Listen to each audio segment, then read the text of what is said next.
Le monde agricole ce soir reçoit un invité que vous connaissez si vous êtes justement un fidèle téléspectateur du Grand Rendez-vous. Il s'agit d'Albert Onlonkou, il est économiste agricole. Avec lui, nous allons nous intéresser à l'autosuffisance alimentaire. Où en est le Bénin? On le reçoit tout juste après ceci. L'accès à une alimentation saine en quantité suffisante pour tous est l'un des défis auxquels l'humanité reste confrontée. Une association de jeunes béninois militant au sein d'une organisation font de ce besoin fondamental l'une de leurs priorités. Nous avons initié ce forum, c'est pour pouvoir partager avec les jeunes les résultats de quelques expérimentations qui ont été faites dans les centres de recherche étatiques et également dans les universités du Bénin. Contrairement à ce qui se passait il y a cela 5 ans, aujourd'hui on paye le gari jusqu'à 400 francs. Donc on s'est dit, mais qu'est-ce qui est à la base de ces flambées? Est-ce que c'est un manque de motivation au niveau des producteurs ou c'est parce que la politique agricole au niveau central ne permet pas pour que cette production, on puisse la booster et pour pouvoir répondre aux différentes questions d'autosuffisance alimentaire au Bénin? Nul n'est de trop dans l'atteinte de cet objectif. Afin de booster leur rendement, les producteurs ont besoin d'être soutenus. Dans ce cas d'espèce, des chercheurs béninois s'attellent à mettre à leur disposition certaines variétés améliorées de produits agricoles de première nécessité. Les variétés améliorées de maïs, c'est une innovation de la recherche. Ça permet aux producteurs d'avoir un rendement supérieur lorsqu'elles utilisent les variétés locales. Une autre innovation de la recherche, c'est les structures de stockage qui permettent aux producteurs de conserver pendant longtemps, une durée relativement plus longue, les différents produits issus des récoltes. Selon la FAO, près de 795 millions de personnes souffrent de la faim dans le monde, soit une personne sur 9. Ce constat est plus flagrant dans les pays en voie de développement. Au Bénin, par exemple, elles sont 1,1 million de personnes à être en état d'insécurité alimentaire.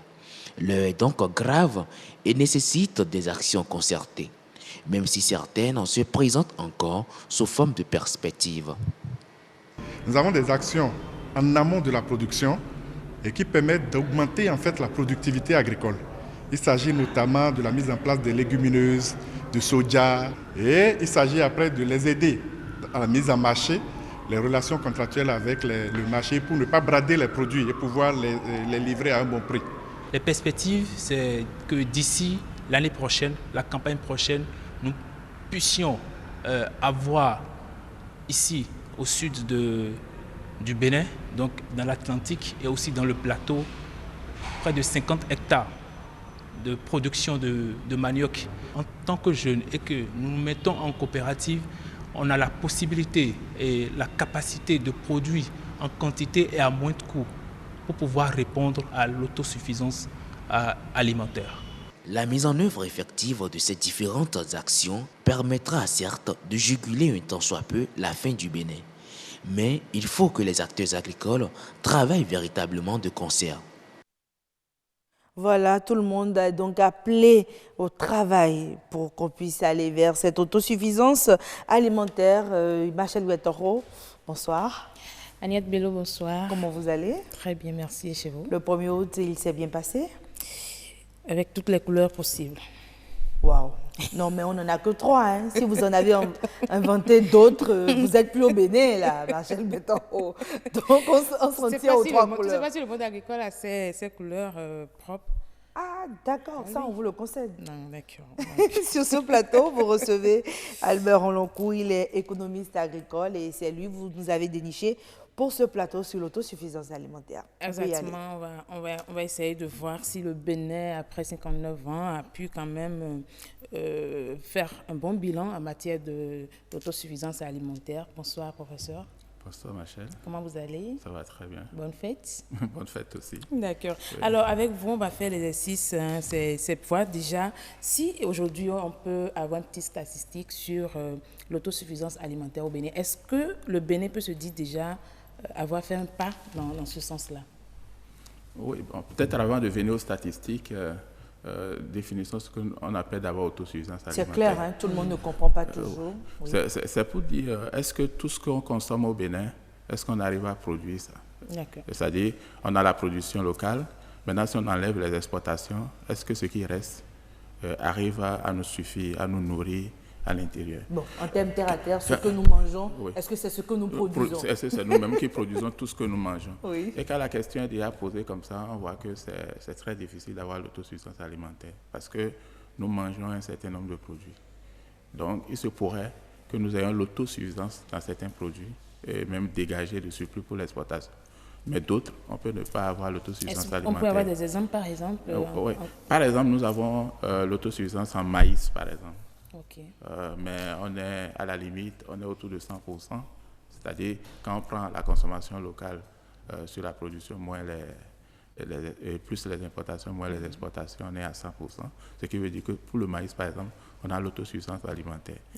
Mais pour le riz, nous n'avons pas l'autosuffisance alimentaire. Il en est de même pour la pomme de terre. Donc, globalement, lorsqu'on prend toutes les productions du Bénin, et je crois que j'ai lu un rapport de 2015, le rapport national sur le développement humain du PNUD. Oui. Globalement, on peut dire que nous avons l'autosuffisance alimentaire, mais nous sommes encore vulnérables parce que quand on a calculé le taux pondéré, on est autour de 91,7%. Donc, ça peut aller jusqu'à 100%. Mais tant que ça ne dépasse pas les 100% d'une certaine marge, on ne peut pas dire qu'on est complètement autosuffisant alimentaire. Si vous permettez, avant qu'on arrive à ce qui explique, moi j'aimerais comprendre comment est-ce que cela se traduit dans le quotidien des populations. Oui, dans le quotidien, est-ce que ce que nous produisons suffit pour notre consommation? Du maïs. Pour le maïs, oui. on suppose que ce que nous produisons, ça suffit à la limite. Oui. Si on n'a pas beaucoup d'exportation, là, ce qui reste là, ça nous permet de nous nourrir. Pour le riz, par exemple, on n'est pas autosuffisant. Parce que nous ne produisons pas assez pour pouvoir couvrir la demande. Donc là où je suis en train de dire que le concept d'autosuffisance alimentaire, ça peut ne pas être pertinent, c'est qu'on a ce qu'on appelle la sécurité alimentaire. Oui. Pour dire, est-ce qu'en tout temps, en tout lieu, nous avons un accès régulier à l'alimentation.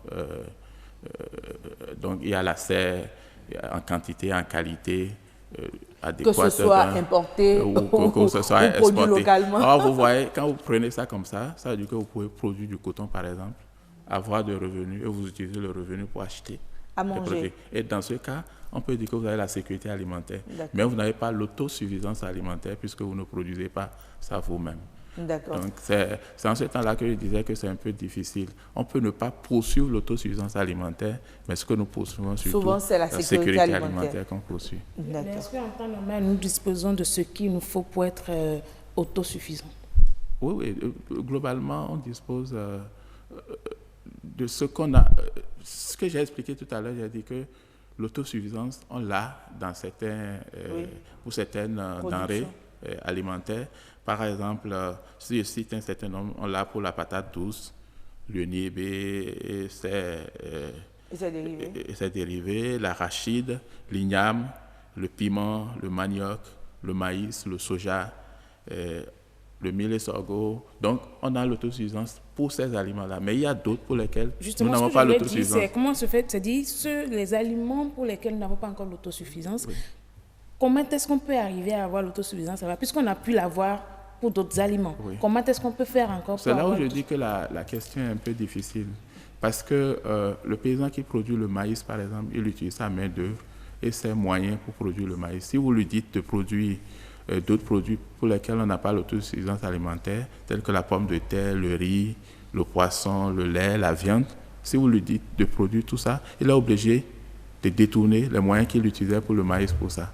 Ah, d'accord. Donc, ce serait comme déshabiller Paul pour habiller Pierre. Donc, il y a des contraintes. Donc, si on veut forcer les gens à avoir l'autosuffisance dans certains mais on peut encourager. Oui, on peut encourager d'autres personnes à aller vers ces secteurs-là. Oui. Puisque vous le dites, c'est vous-même les experts qui dites que nous avons suffisamment de terre. Et... Oui, on a suffisamment de terre, mais ça veut dire que ce sont les mêmes personnes. Donc, c'est une question de main-d'œuvre. Oui. Et bon, il y a la main-d'œuvre, il y a un certain nombre. Nous sommes 11 millions de Béninois. Il y a environ 45% des gens qui sont dans le monde agricole. Donc, c'est eux Donc, si vous leur dites de produire quelque chose, ce serait nécessairement aux dépens d'autres. Donc, c'est pourquoi je dis le concept le plus pertinent, c'est bien la sécurité alimentaire. Parce que sinon, on va dire, non, il faut abandonner le coton, par exemple, pour aller produire la pomme de terre ou le riz, D'accord, etc. mais que répondez-vous à ces États-là qui disent que quand on parle d'autosuffisance alimentaire, c'est aussi une question de souveraineté? Oui, ça, je suis parfaitement d'accord. C'est-à-dire que lorsque vous n'êtes pas autosuffisant et que c'est une denrée principale pour vous, et lorsque vous êtes en conflit avec un autre pays, par exemple, et ce pays vous dit que vous n'allez pas importer cet aliment, vous allez avoir des problèmes. Donc, c'est pourquoi les gens parlent de souveraineté alimentaire. Donc, certains peuvent dire, bon, on peut poursuivre l'autosuffisance alimentaire coûte que coûte, mais comme je l'ai dit, on a fait l'évaluation pour 20 produits alimentaires, mais au Bénin, on en consomme beaucoup plus. Peut-être qu'on en consomme 40, 50. Donc, on ne peut pas toujours avoir l'autosuffisance alimentaire. Dans tous les domaines. Dans tous les domaines. Donc, c'est relatif. Mais on peut isoler les denrées principales. Je sais qu'au Bénin, on consomme bien le maïs, on consomme bien le manioc. Mais le riz, aujourd'hui, est devenu une denrée principale. Je suis d'accord, le riz, ce n'est plus un aliment de luxe qu'on mange pendant les périodes de fête. C'est vous l'expert. Dites-nous, quand on parle d'importation, le riz, quel est le taux d'importation du riz?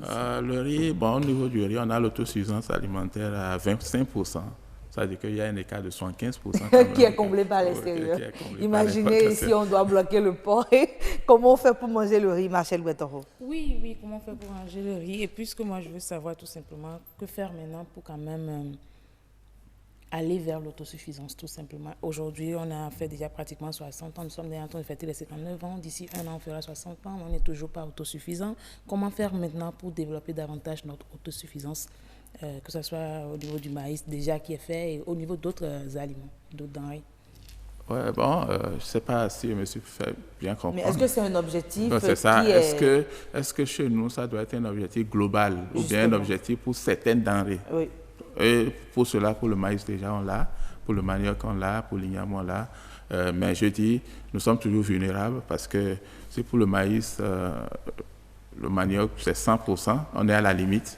C'est quand on va être à 150% qu'on a dit, bon, on dégage un bon surplus pour l'exportation et que s'il y a un choc soudain, on ne peut pas descendre en dessous de 100. Donc, il y a des efforts à faire dans ce domaine. Maintenant, le riz, je crois qu'il y a des études à faire pour voir est-ce que nous avons vraiment besoin d'être autosuffisants sur le plan du riz. Parce que le problème, c'est quoi? Quand vous cultivez le riz, comme je vous ai dit, vous divertissez les facteurs de production d'autres cultures vers cette culture-là. Maintenant, si on n'a pas l'avantage comparatif dans ça et qu'il vaut mieux importer du riz et produire du maïs, on ne va pas refuser aux gens. Il faut rappeler aussi que ce n'est pas qu'au niveau des productions, il y a aussi la transformation. Oui, absolument, parce que quand on dit un produit alimentaire, ce n'est pas le produit brut toujours, il faut de la transformation. Ne serait que pour le manioc, par exemple, pour avoir le gari, c'est autre chose. Même si on peut manger le maïs et le manioc à l'état brut, mais il y a d'autres transformations qui sont extrêmement importantes. Donc, ça veut dire que non seulement il faut travailler au niveau de la production agricole, mais il faut travailler aussi au niveau de la transformation de l'industrie agroalimentaire de façon générale. Est-ce qu'on peut espérer vraiment un Bénin autosuffisant sur le plan alimentaire? Oui, le Bénin est déjà sur la bonne voie, mais il y a une certaine vulnérabilité, mais dans beaucoup de domaines, on est autosuffisant et je crois que c'est extrêmement important. Encore que ce sera le mot de fin. Voilà. Et pour moi aussi, le Bénin peut devenir autosuffisant. Il est déjà sur la bonne voie, le professeur l'a dit, donc on va tous y travailler. On reste confiant pour y arriver. C'est une bataille de groupe. Voilà, une bataille de groupe, et ce que moi je retiens de l'intervention du professeur Roloncourt, c'est que le plus important, c'est d'éviter l'insécurité alimentaire. Tant qu'on évite l'insécurité alimentaire, on peut toujours avoir une marge de manœuvre pour travailler à aller vers l'autosuffisance alimentaire. Mesdames et messieurs, c'était donc là le monde agricole de Machel Gouettoro et du professeur Albert Roloncourt.